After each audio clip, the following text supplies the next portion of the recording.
நான் சொன்னேன் அப்படி போற எனக்கிட்ட சொல்ற போறலன்னு அப்ப என்ன இன்றைக்கு மட்டும் புதுசா போயிருக்காங்க அப்படின்னு சொன்னேன். அது அவன் சொன்ன இல்ல செய்தாங்க சொன்ன வேலை எங்களுடைய சாட்சி ஒரு நாள் எனக்கு கோல் அடிச்சிருந்தாங்க.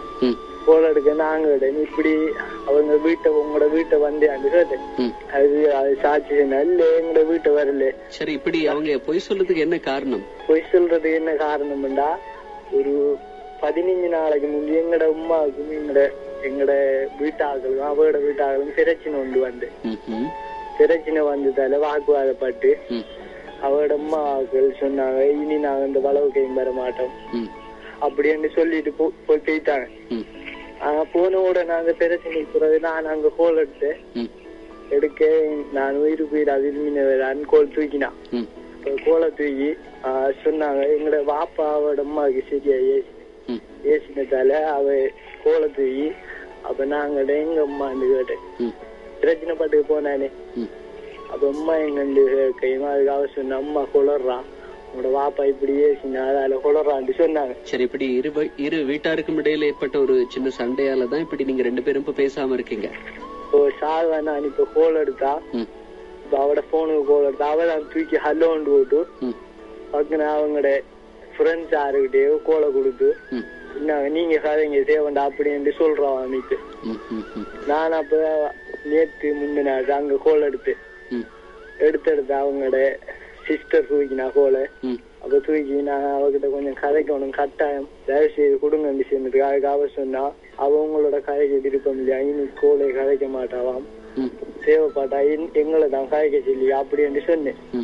அதுக்கு நான் சொன்னேன் நான் என்ன செஞ்ச நான் ஒண்ணுமே செய்யலையே வாப்பா அம்மா சண்டை பிடிச்சதுக்கு நான் ஆயுது. சரி, உங்களோட பேசுறாங்க இல்லையா?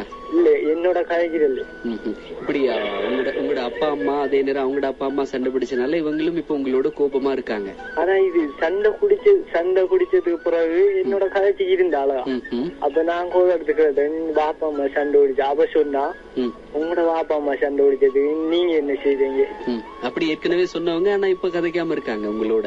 இப்ப ஒரு மாசம் கூடி போன 12ஆம் தேதி என்னோட கதைச்சு. இப்ப நீங்க கதைக்கும் போது கதைக்க முயற்சி இப்ப உங்களோட கதைக்கிறாங்க இல்லையா? இப்ப கதைக்கிறது. இப்ப இந்த சம்பவம் நடந்து எவ்வளவு காலம் ஆகுது? சண்டை பிரச்சனை நடந்து ஒரு 20 நாள் ஆகுது. 20 நாள் ஆகுது. இப்ப குடும்பங்களிடையே அல்லது உறவுக்காரர்களிடையே இப்படியான சின்ன சின்ன முரண்பாடுகள் வர்றது உண்டு. அதை விட முக்கியமா கருத்து வேறுபாடுகள் நிறையவே இருக்கிறது உண்டு. எல்லாருமே ஒரே மாதிரி இருக்கிறதும் இல்ல, ஒரே மாதிரியான புரிந்துணர்வு எல்லாருக்குமே இருக்கிறது இல்ல. அப்படிங்கறதால சின்ன சின்ன பிரச்சனைகள் குடும்பங்களிடையே வரும். ஆனா கொஞ்ச காலத்துக்கு பிறகு அந்த பிரச்சனைகளை மறந்து எல்லாருமே சந்தோஷமா ஒன்னும் சேர்ந்துருவாங்க. ஆனால் முக்கியமா உங்களுடைய காதலி இந்த இடத்துல நல்ல தெளிவான ஒரு மனநிலையோடு இருக்கணும். ஆரம்பத்துல அவங்க சொல்லி இருந்தாங்க அம்மா அப்பா பிரச்சனை பட்டதுக்கு நான் ஏன் உங்களோட பேசாம இருக்கணும்னு. ஆனா இப்போ உங்களோட அவங்க பேசாம இருக்காங்கன்னா நீங்க அவங்களோட மனசு விட்டு பேசணும். அவங்களுக்கு இந்த விஷயத்த விளங்கப்படுத்தி சொல்லணும். ஏன்னா நீங்களும் அவங்களும் தான் காதலிக்கிறீங்க. அதனால நீங்க 2 பேரும் காதலிக்கும் போது இன்னும் உங்களுடைய உறவினர்களிடையே வரக்கூடிய இந்த மாதிரியான பிரச்சனைகளை நீங்க சுமூகமா தீர்த்து கொள்ளணும். அதற்கு முதல் நீங்க 2 பேரும் இந்த காதல்ல நல்ல தைரியம் நம்பிக்கையோடு இருக்கணும். 2 பேருமே உறுதியா இருக்கணும். அது ரொம்ப முக்கியமானது. நன்றி நண்பரே, நீங்க உணர்வுகளை நண்பனிடம் சொல்லுங்க நிகழ்ச்சியில பகிர்ந்து கொண்டுமைக்கு. மீண்டும் நாங்க இன்னும் நிறைய நண்பர்களோடு பேசுறதுக்கும் தயாராக இருக்கிறோம். நீங்களும் பேசலாம். தொடர்ந்து நிகழ்ச்சியில 0112234343 வெற்றியின் தொலைபேசி இலக்கத்துக்கு அழைப்பு ஏற்படுத்துங்க. நாங்க பேசலாம் நிகழ்ச்சியில. ஆனால் என்னை விட்டு போனால் எந்த நிலா சோர்ந்து போகும் வானின் நீலம் தேய்ந்து போகுமே கோபத்துயிலே. உள்ளத்தில் உள்ளதை நண்பனிடம் சொல்லுங்கள். நண்பனிடம் சொல்லுங்கள்.